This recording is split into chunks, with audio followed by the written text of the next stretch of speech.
Elon, you tweeted this thing about George Soros. You also you said he wants to erode the very fabric of civilization, and Soros hates humanity. Like, when you do something like that, do you I think that's true. That's my opinion. Okay, but why share it? Why share it? Especially, why share it when people who buy Teslas may not agree with you, advertisers on Twitter may not agree with you? I mean, this is freedom of speech. I'm allowed to say what I want. You absolutely are, but I'm trying to understand why you do, because you have to know it's got to hurt the company. Are there Tesla owners who say, I don't agree with his political position, and I know it because he shares so much of it? Or are there advertisers on Twitter that Linda Yaccarino will come and say, you got to stop, man? I don't care. I'll say what I want to say, and if the consequence of that is losing money, so be it. Elon Musk's take on woke culture, a deep dive. Elon Musk has become a polarizing figure, especially when it comes to discussing social issues and what many call woke culture. His sharp comebacks and unapologetic stance often put him at odds with various groups and individuals. We will explore Musk's views on several controversial topics, dissect his responses, and what they signify in the context of today's societal debates. Freedom of speech versus corporate responsibility? One of the main points Musk emphasizes is the importance of freedom of speech. He openly shares his opinions, even when they might conflict with the interests of Tesla's customers or advertisers on his social media platform X. For instance, when questioned about his comments on George Soros, Musk stated, "That's my opinion. I'm allowed to say what I want."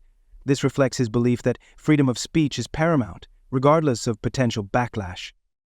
Musk's approach raises questions about corporate responsibility. When asked if he thinks his statements could hurt Tesla's bottom line, he responded, "If the consequence of that is losing money, so be it." This highlights his willingness to prioritize his freedom of expression over the expectations of his business stakeholders. It's really annoying when the video game gets interrupted by some DEI woke bullshit, and I'm like, Jesus, I was playing a video game here. Can you just leave the video games alone? You don't want to do things that damage art. So it breaks you out of the story. Handling advertiser criticism. Musk's confrontational style extends to how he handles criticism from advertisers. He famously declared, "If somebody's going to try to blackmail me with advertising, blackmail me." Yeah, so do we want a humorless society that is simply rife with condemnation and hate, basically? At its heart, wokeness is divisive, exclusionary, and hateful. It basically gives mean people a reason, it gives them a shield to be mean and cruel, armored in false virtue. We don't agree on this. Yes, you want censorship and I don't. No, I don't want censorship at Yes, all. you do. No, I want responsibility. You want censorship so bad you can taste it. No, that's not true. I think that there's right and wrong. Me with money, go yourself. This attitude demonstrates his disdain for what he perceives as coercive tactics from companies that threaten to withdraw advertising based on his content. Musk believes that advertisers should not dictate the terms of discourse on his platform. His stance is particularly notable given the economic realities of running a social media platform. Musk acknowledges that many advertisers have left X, but insists that maintaining a platform for free speech is more important than appeasing advertisers. This commitment to free speech often clashes with the financial interests of running a business.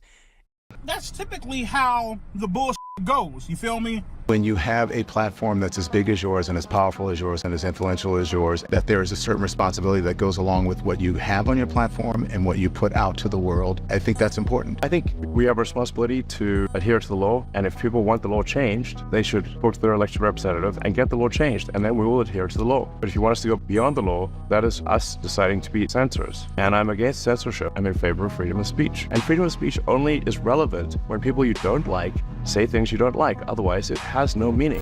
The impact of woke culture on media and entertainment. Musk frequently critiques woke culture, especially its influence on media and entertainment. First of all, what is the woke mind virus? And if we don't deal with this, nothing else can get done. Tell me why you think that. Yeah, so I think we need to be very cautious about anything that is anti-meritocratic and anything that is that results in the suppression of free speech. So, those are two of the aspects of the woke mind virus that I think are very dangerous. You can't question things. Even the questioning is bad. So, another way to almost synonymous would be cancel culture. And obviously, people have tried to cancel you many times. Many times. Yeah, I mean, every week. Yeah.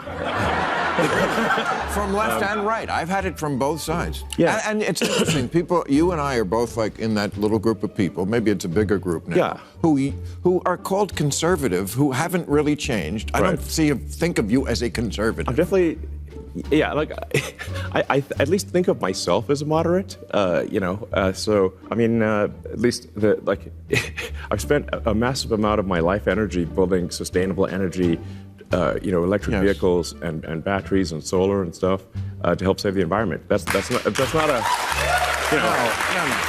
Entertainment. He expressed frustration with how woke ideologies infiltrate video games and movies, stating, "It breaks you out of the story." For him, this is a significant concern because he believes that art should not be altered to fit a particular narrative or agenda. This perspective highlights a broader cultural debate about the balance between representation and artistic integrity. Musk argues that the essence of storytelling can be compromised by the demands of political correctness, which he sees as detrimental to creativity. Meritocracy and standards in the workplace. An essential aspect of Musk's argument against woke culture is the idea of meritocracy.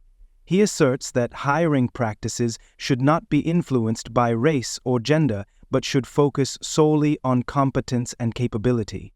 In discussions about diversity initiatives, Musk argues that lowering standards for the sake of inclusivity is harmful, stating, "It should be purely about passenger safety in the context of hiring pilots." Critics argue that such views can perpetuate systemic inequalities. Musk's insistence on maintaining high standards without consideration for diversity often leads to heated discussions about equality in hiring practices and the importance of representation in various fields. The woke mind virus.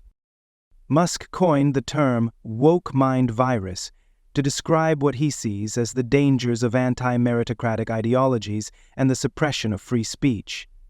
He believes that this mindset fosters a culture of intolerance and hostility, effectively silencing dissenting opinions. Musk argues that questioning ideas should be encouraged rather than punished, asserting that you can't question things in a society dominated by woke culture. This perspective resonates with many who feel that political correctness has gone too far, stifling genuine discourse on important issues.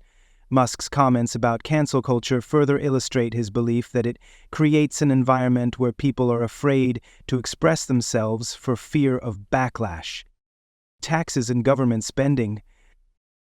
Musk has also voiced his concerns about government spending and taxation, particularly in relation to funding initiatives he deems woke. He argues that individuals should have more control over their hard-earned money and criticizes the current tax system for being excessive. Musk believes that taxpayers should not be forced to fund programs that they do not support, stating, "That's why we need to reduce the size of government." This perspective aligns with a broader libertarian viewpoint that advocates for limited government intervention in personal finances. Musk's comments reflect a growing sentiment among some individuals who feel that government spending often does not reflect their values. Conclusion: a complex figure in today's culture wars. Elon Musk's views on woke culture and freedom of speech provoke strong reactions from both supporters and critics. His willingness to challenge norms and speak his mind has positioned him as a controversial yet influential figure in today's cultural landscape. While he champions free speech and meritocracy, his statements also invite scrutiny regarding their implications for diversity, inclusion, and social responsibility. Ultimately, Musk embodies the complexities of modern discourse, where the lines between free expression and social accountability are increasingly blurred. Whether one agrees or disagrees with his viewpoints, his impact on the conversation around these issues is undeniable. Talking about it nonstop, it will never go away. You get taxed on what you own, you get taxed on what you buy, and you get taxed on what you own. And it's like, okay, this is taxes, and and then what does it get spent on? A bunch of the stuff it gets spent on you don't even agree with. So that's why we need to reduce the size of government and just spend less money and let the people keep a lot more of their hard-earned money. So.